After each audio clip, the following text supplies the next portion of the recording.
Good evening, everyone.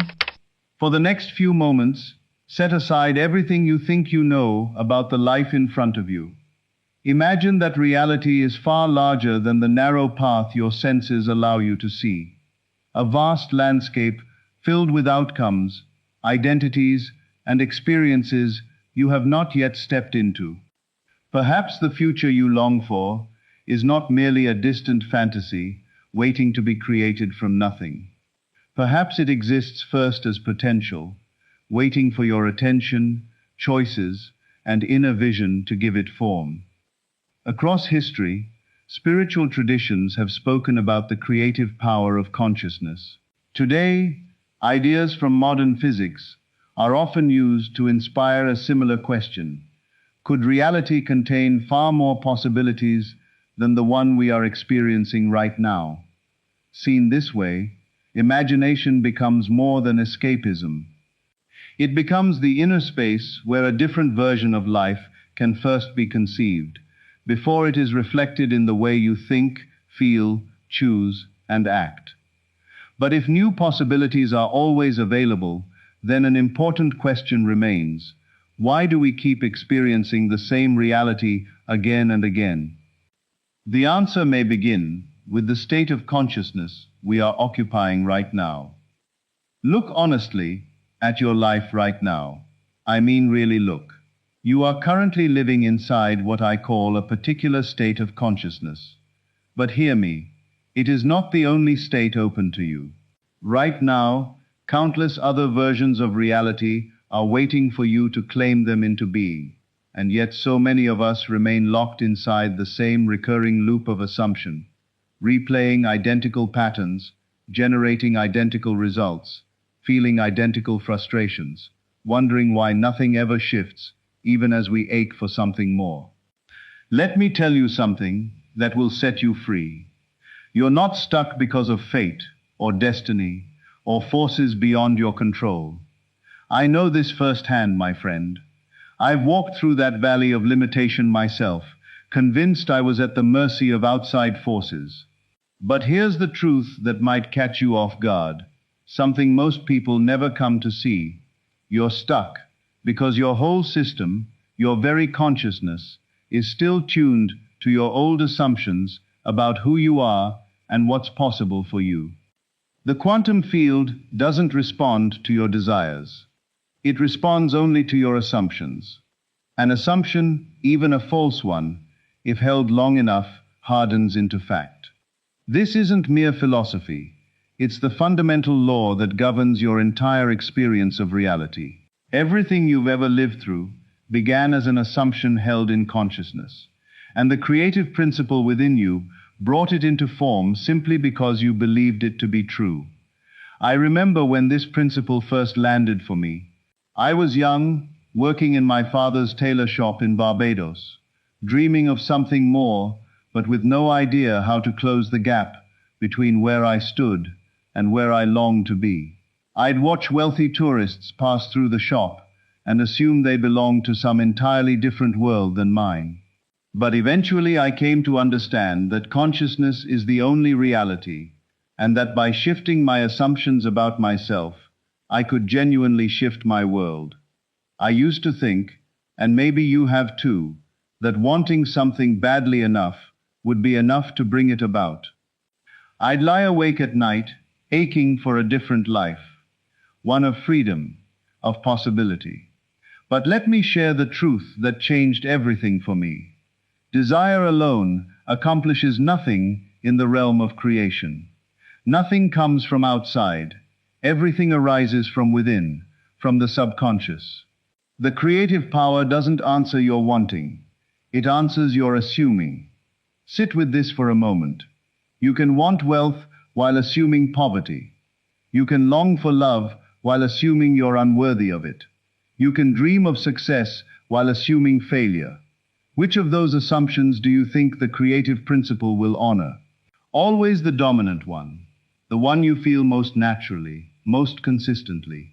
This is why you can do everything right, repeating affirmations, building vision boards, running visualizations, and still remain stuck in the same limited life, because underneath your conscious effort, Your subconscious assumptions are broadcasting the old story. It's like trying to grow a garden in soil, still saturated with the chemicals of your old beliefs. I once had a student, desperate for financial freedom. She spent hours each day visualizing abundance. But every time she opened her wallet, every time she paid a bill, every time she checked her balance, she would tighten with fear. She was trying to plant seeds of abundance in soil soaked with assumptions of lack. The creative principle couldn't honor her conscious wishes because her subconscious assumptions were simply louder. Now here's where modern quantum physics confirms what I've been teaching for decades, and it will astonish you. Every possibility that has ever existed, or could exist, is already vibrating within the quantum field, all at once. You aren't creating something out of nothing. You're selecting which already existing reality to step into. Physicists call this superposition, every possibility present simultaneously, until observation collapses one specific reality into form. But here's the deeper truth most people overlook. You aren't observing reality only with your physical eyes. You're observing, and thereby collapsing, reality through your assumptions, your expectations, your dominant feeling states. The quantum field is responsive, not reactive. It reflects back to you not what you want, but what you assume to be true about yourself and your world. Man's central delusion is believing there are causes other than his own state of consciousness. We look at our circumstances and assume they're the source of our limitations. But circumstances are never causes, they're effects. They're yesterday's assumptions, hardened and crystallized into what we call reality. Tesla understood this when he spoke of energy, frequency, and vibration as the secrets of the universe. He wasn't being poetic, he was describing the literal mechanics by which consciousness creates reality. Your assumptions generate a specific frequency, and that frequency determines which quantum possibility collapses into your lived experience. I remember studying Tesla's work years ago, fascinated by how he could see inventions fully formed in his mind before they existed physically. He would construct machines in imagination, run them, test them, refine them, all before building a single physical prototype. Tesla knew that imagination was the true workshop of creation, that everything in existence first existed in consciousness. But most people try to manifest from the small sliver of consciousness that's awake and aware, while the vast majority of their subconscious remains programmed with old assumptions of limitation, fear, and lack. And the quantum field always answers the loudest signal. It's like trying to tune into a beautiful symphony, while most of your receivers are still locked onto static. Modern neuroscience confirms this. The majority of our behavior runs on subconscious programming, stored patterns, beliefs, and emotional conditioning operating automatically beneath conscious awareness. Pair that with the observer effect in quantum mechanics, and something remarkable emerges. Most of the time, it isn't your conscious intention collapsing reality, it's your subconscious assumptions. This is why people can change jobs, relationships, even cities, and still find themselves reliving the same emotional patterns and outcomes. Nothing external can override an internal assumption that stays unchanged. I've watched it happen again and again. People relocate across the country to escape their troubles, only to recreate the exact same troubles in the new location. So when someone tells me manifestation doesn't work, what they're really saying is, I haven't yet changed the internal observer collapsing my reality. They're trying to transform their world from the wrong level of consciousness.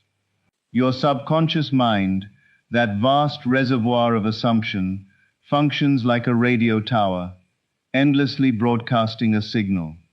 And the universe, perfectly responsive, tunes into that signal and produces circumstances matching its frequency. If your subconscious broadcasts fear, you'll attract fearful circumstances. If it broadcasts lack, you'll live scarcity. If it broadcasts unworthiness, you'll find yourself in situations confirming that unworthiness. I once worked with a man desperate to find love. He dated, joined clubs, attended every social event imaginable, and somehow always ended up alone.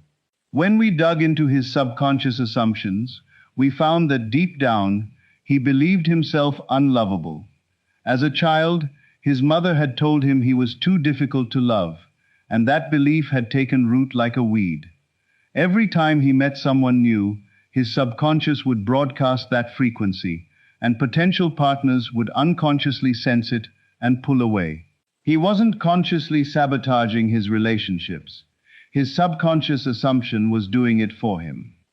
Here's something most manifestation teachers miss entirely. Your nervous system doesn't just receive information, it broadcasts it. Every cell in your body carries and transmits the frequency of your assumptions. When your nervous system is wired for survival, scarcity, and fear, it signals threat to the field, even while your mouth is declaring abundance and success. This is why affirmations so often fail. There's an energetic contradiction between what you're saying and what you're assuming at the cellular level. The field responds to the authentic signal, not the performed one. It's like trying to broadcast a love song while your whole being vibrates with fear. You reshape your future most powerfully when your thoughts are directed in a state close to sleep, when effort drops to its bare minimum.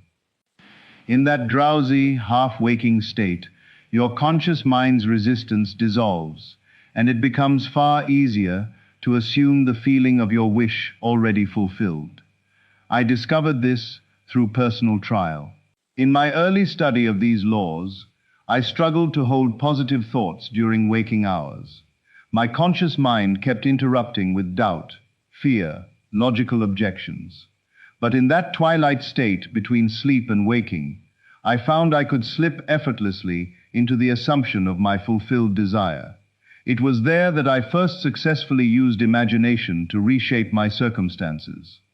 I was working as a clerk in New York, barely scraping by, when I decided to assume the feeling of being a successful lecturer.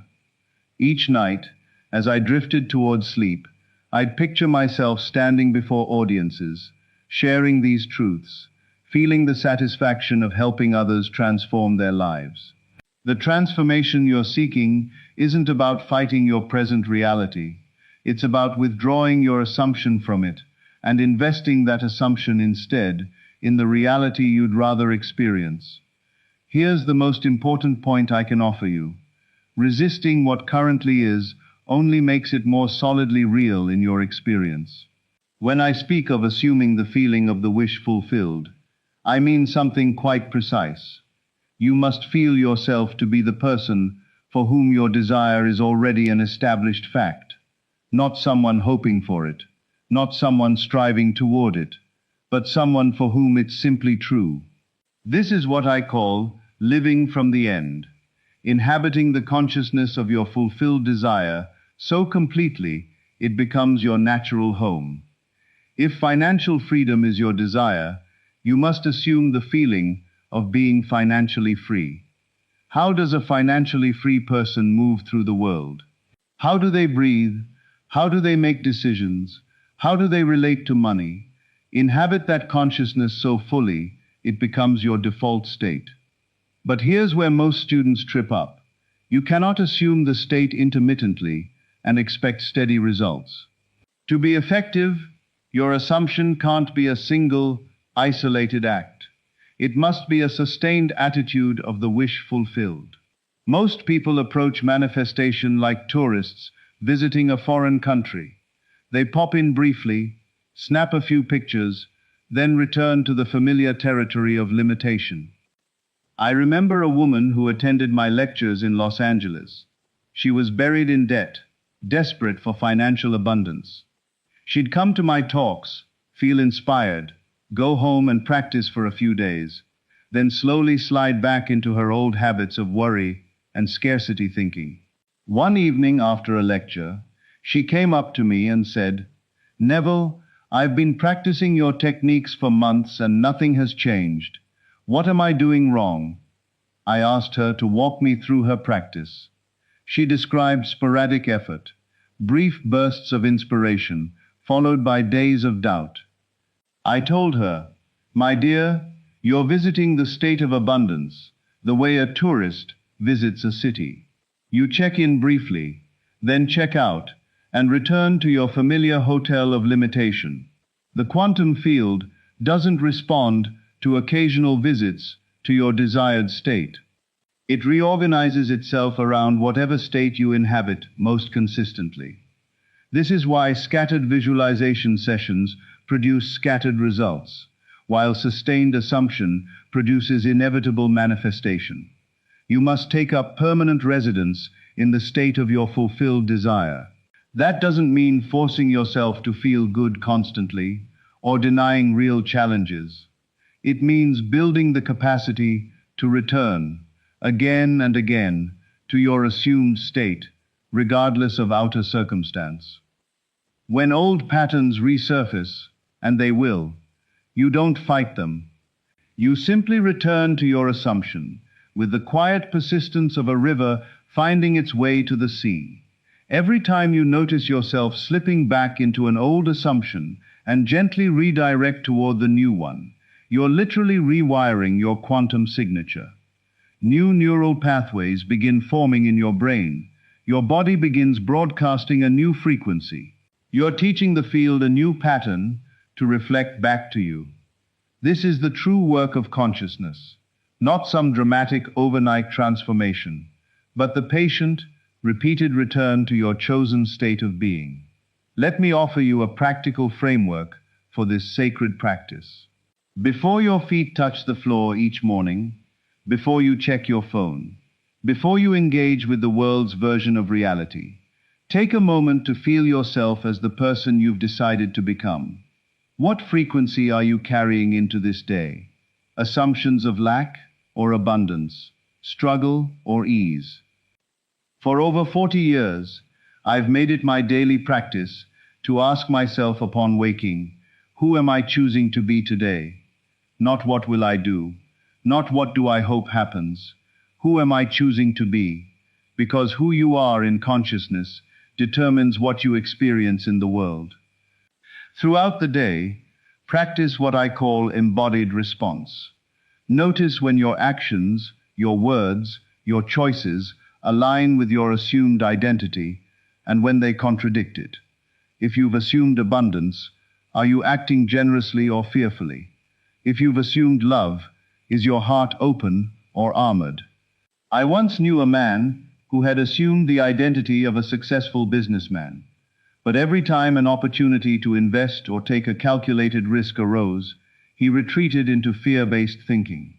He'd claimed to believe in abundance, but his actions revealed his true assumptions, that resources were scarce, that opportunity was rare, that he couldn't trust his own judgment. His outer circumstances stayed limited, not because the universe was withholding success from him, but because his actions constantly contradicted his stated desires. He was like a man insisting he believes in his destination, while consistently walking the opposite direction. Each night before sleep, review your day, not hunting for mistakes, but checking for alignment. Where did you successfully hold your assumption? Where did you slip back into old patterns? Use this awareness for course correction, not judgment. Conscious creation isn't about perfection, it's about persistence. Remember this profound truth. A change of feeling is a change of destiny. Every moment you sustain the feeling of your wish fulfilled, you're literally collapsing new quantum possibilities into your experience. This isn't abstract theory. It's the most practical instruction I can give you. Dare to believe in the reality of your assumption and watch the world play its part in its fulfillment. The world has no choice but to conform to a persistent assumption. Persistence doesn't mean force. It means a natural, effortless return to your chosen state. Like a river always finding its way to the sea, your consciousness should flow naturally toward the assumption of your fulfilled desire. When doubt rises, and it will, don't wrestle with it. Simply return to your assumption. When old patterns surface, gently guide yourself back to your new identity. Let me share a story that illustrates this beautifully. Years ago, I met a young woman whose doctors had told her she could never have children. She'd been married 5 years and endured countless failed medical procedures. When she came to my lectures, she was bitter, defeated, convinced motherhood was impossible for her. I taught her to assume the feeling of being a mother, not hoping to become one, not striving toward it, but feeling herself to already be one. Each night she'd fall asleep, imagining herself holding her baby, feeling its weight in her arms, hearing its soft breathing. For months, nothing shifted outwardly. The doctors still insisted conception was impossible. Her husband began losing hope. But she held her assumption, returning to that feeling again and again. The gap between assumption and manifestation exists to test the strength of your conviction. Will you hold your assumption despite contrary evidence? Will you keep feeling the reality of your wish fulfilled even while the outer world hasn't caught up yet? This woman did exactly that. She held her assumption with the tenacity of someone who knows consciousness is the only reality.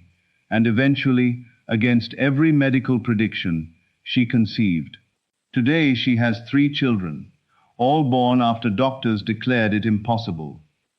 When outer circumstances seem to contradict your assumption, remember, they're reflecting your previous assumptions, not your current ones. There's always a bridge of incidents connecting assumption to manifestation. You don't need to figure out how it will happen. You only need to maintain the assumption that it is happening. This brings us to one of the most important concepts I can share: living from the end. When you live from the end, you're not working toward a goal. You're operating from the established fact of its fulfillment. You make decisions, speak, and act from the consciousness of someone for whom the desire is already real.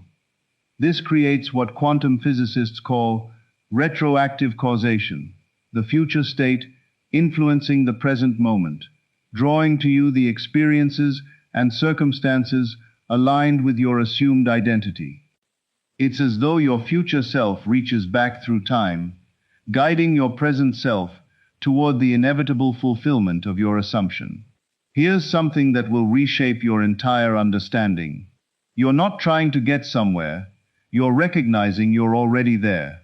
The version of you living your desired life already exists within the quantum field.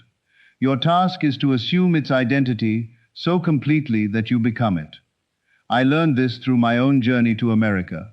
While still in Barbados, I began assuming the feeling of being in New York. I had no idea how I'd get there. No money for passage, no connections, no opportunities.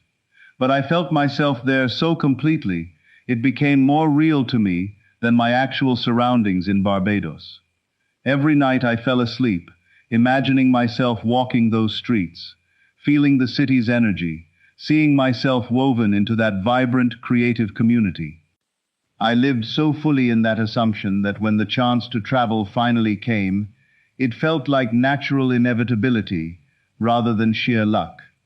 This is the power of assumption. It doesn't merely attract circumstances, it creates them. When you assume something as true, with enough conviction and persistence, the whole universe conspires to make it so. Doors open, people appear, opportunities arise, all in perfect timing to support your assumption's fulfillment. But most people give up too soon. They assume for a while, see no immediate change, and return to old patterns. They don't grasp that the gap between assumption and manifestation isn't punishment, it's preparation. The universe is reorganizing itself around your new assumption, and reorganization takes time. In the next 24 hours, I want you to do one thing that belongs entirely to the version of you living your desired reality. Not a half-hearted gesture, not a tentative step, a full assumption of that identity through one specific action, choice, or internal shift. It doesn't need to be dramatic. It only needs to be genuine. When you do this, you'll feel something significant stir inside you. You'll sense the quantum field responding to your new signal. You'll experience what I call the thrill of answered prayer, the moment you feel the creative principle stirring in response to your assumption. Let me tell you about a man who came to one of my lectures in New York. He was unemployed, job hunting for months, with no success. After hearing me speak about assumption, he decided to assume the feeling of being employed in his ideal role. The next morning, instead of his usual casual job hunting clothes, he dressed as though he were already working in the position he desired. He put on his best suit, tied his tie carefully, and looked at himself in the mirror, not as an unemployed man hoping for work, but as a successful professional getting ready for another day at his fulfilling job. That simple act of dressing from his assumed identity shifted something inside him. He carried himself differently, spoke differently, even thought differently. Within a week, he received a call for an interview at a company he'd never applied to. A colleague had recommended him for a role that matched his desire perfectly. The interview went beautifully because he wasn't trying to convince them to hire him. He was already convinced he belonged there. This is assumption in action. When you truly feel yourself to be something, you naturally act from that consciousness, and the world responds to the authenticity of your assumption. You're not waiting for reality to shift before feeling conviction. You're generating the conviction, and in that moment, you'll finally understand you are not at the mercy of external circumstance. You are the operative power in your world. Your imagination, directed by assumption and sustained by feeling, is the creative force shaping every detail of your experience. Let me share something that happened to me just last year. I was preparing for a series of lectures on the West Coast, and I began imagining the audiences as unusually receptive and engaged. I didn't hope they would be, I assumed it. I felt the energy of connection, the joy of sharing truth with eager minds, the satisfaction of watching understanding dawn on their faces. When I arrived for the first lecture, I found the largest, most enthusiastic audience I'd ever addressed. People had traveled hundreds of miles to be there. The connection was immediate and deep, exactly as I'd imagined. But here's the crucial point. I didn't manufacture that audience through wishful thinking. I collapsed an already existing possibility into my experience through the power of assumption. The mystics have always known imagination as the divine creative faculty. When Scripture describes God creating the world through the Word, it's describing the same process I'm teaching you.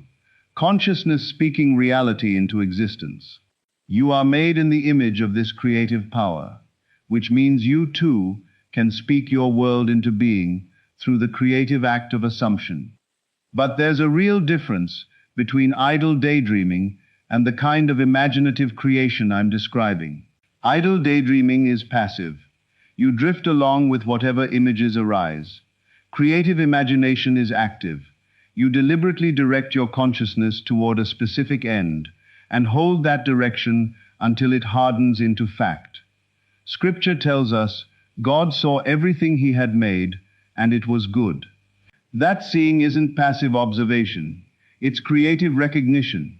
When you see your desired reality through the eyes of imagination, when you recognize it as already accomplished, when you feel its goodness as present fact, you're using the same creative power that brought worlds into being.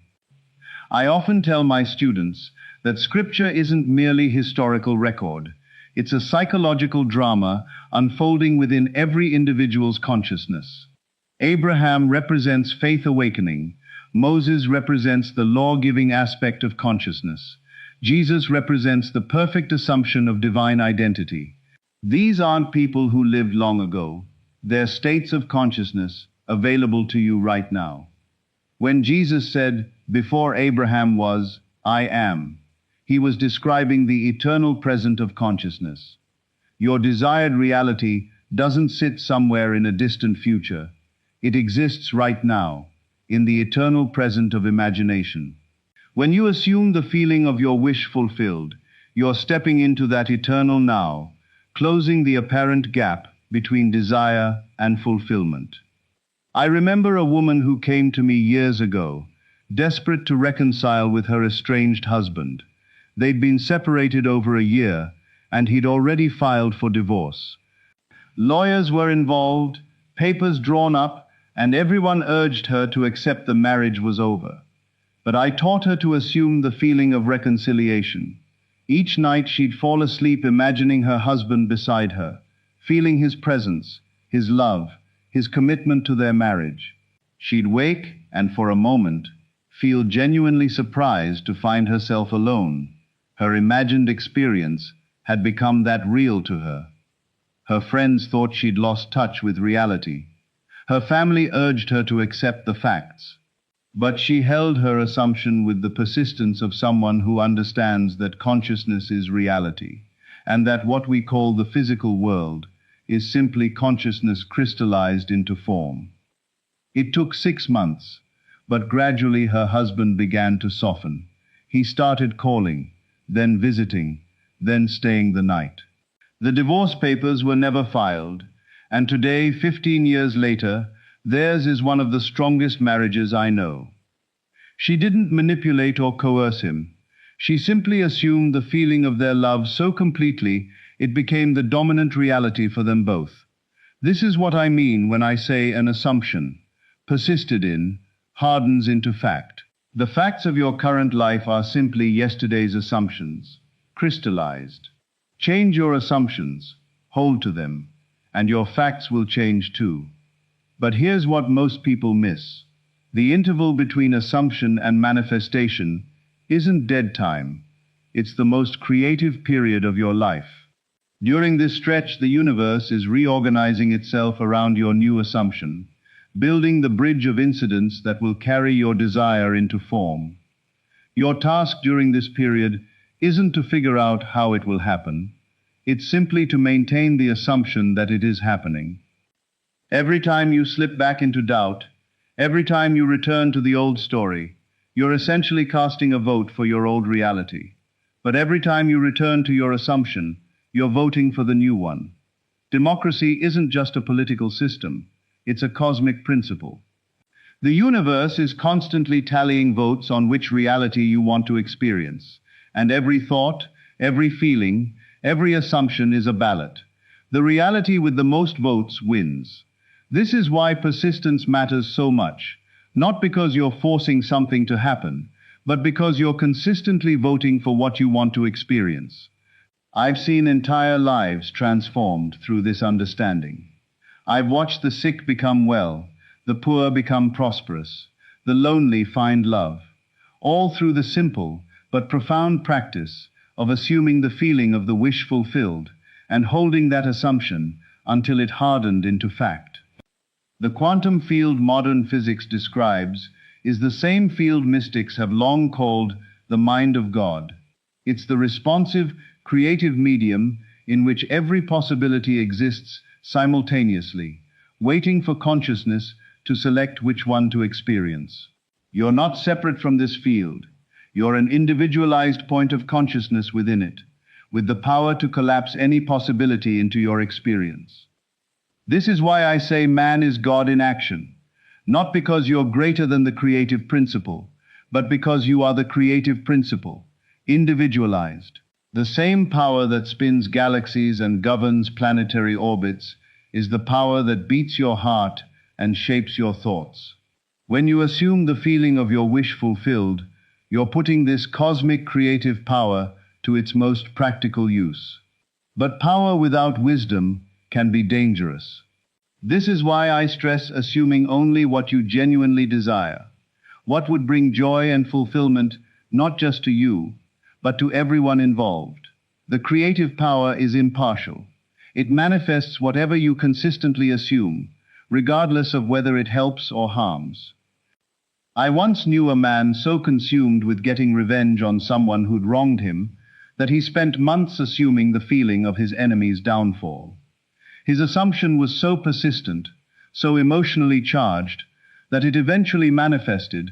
His enemy really did suffer a string of failures and setbacks. But the man who'd assumed this revenge felt no satisfaction. He felt hollow, remorseful, realizing his creative power could have built something beautiful instead of tearing something down. This taught me something important about the responsibility that comes with creative power. Once you understand that your assumptions shape reality, you must also accept responsibility for the kind of reality you're building. Are you using this power to create a world of love, abundance, and joy? Or are you unconsciously building a world of fear, scarcity, and limitation? The choice is always yours, made in every moment through the assumptions you hold and the feelings you entertain. This is why self-observation matters so much in this work. You must become aware of your habitual patterns of thought and feeling, because those patterns are literally sculpting your experience of reality. Most people are unconscious creators, assuming by default rather than by design, inheriting assumptions from parents, culture, past experience, and then wondering why life feels predetermined. But you hold the power to break free from inherited limitation and create deliberately, according to your highest vision of what's possible. You must assume the feeling of your wish fulfilled, until it carries the full sensory vividness of reality. This isn't about visualizing, it's about feeling. You must feel yourself as the person you want to become, so completely it becomes more real to you than your current circumstances. I remember struggling with this concept of feeling when I first learned these principles. I'd try to visualize what I wanted, but the images felt flat, lifeless. It wasn't until I learned to feel my way into my desires that they began manifesting reliably. When I wanted financial abundance, for instance, I didn't just picture money in a bank account. I felt the security of financial freedom, the ease of spending without anxiety, the joy of being able to help others generously. I felt the weight of money in my pocket, the satisfaction of paying bills with gratitude instead of dread. Once you reach the point where your desired state feels more real than your current circumstances, manifestation becomes inevitable. The quantum field cannot resist a persistent, feeling-full assumption. It must collapse into form, whatever you've assumed to be true. This isn't faith in the religious sense. It's faith in the scientific sense, informed confidence grounded in an understanding of the laws of consciousness. Once you grasp that consciousness is the only reality, and that the physical world is simply consciousness made visible, assuming the feeling of your wish fulfilled becomes as natural as breathing. But most people approach manifestation with a beggar's mindset. They come to the universe hat in hand, hoping for a few scraps of good fortune. They pray with desperation instead of assumption, visualize with yearning instead of acceptance, affirm with hope instead of conviction. This beggar's mindset actually repels what you want, because it's built on the assumption that you don't already have it. How can you attract abundance while assuming scarcity? How can you manifest love while assuming unworthiness? How can you build success while assuming failure? The consciousness of a fulfilled desire is something else entirely. It's not hoping, wanting, or needing. It's simply being. When you assume the feeling of your wish fulfilled, you're not asking for something. You're accepting something that already exists. You're not hoping it happens. You're recognizing that it already has. This shift, from hoping to accepting, from wanting to being, is the single most important transformation you can make in how you approach manifestation. It's the difference between begging and commanding, between asking and declaring, between trying and knowing. You're not the same person who began listening to these words. Something in your consciousness has shifted. A new possibility has stirred awake. You're carrying, right now, the seed of your transformed life. That seed doesn't need planting. It's already growing. It doesn't need watering. It's already being fed by the creative power of your assumption. The extraordinary version of you, living that expanded, joyful, abundant reality, isn't some distant possibility. It's a present fact, waiting for your assumption to bring it into view. The gap between assumption and manifestation isn't punishment. It's the natural rhythm of creation, the time consciousness needs to crystallize into form. Your path toward mastery begins now. Not when you feel ready, not when circumstances line up. Now, because the quantum field is listening to your assumption in this very moment, ready to mirror back the reality you're brave enough to claim as already yours. Remember, friend, you're here right now, drawing into your world exactly what you're currently conscious of being. Make your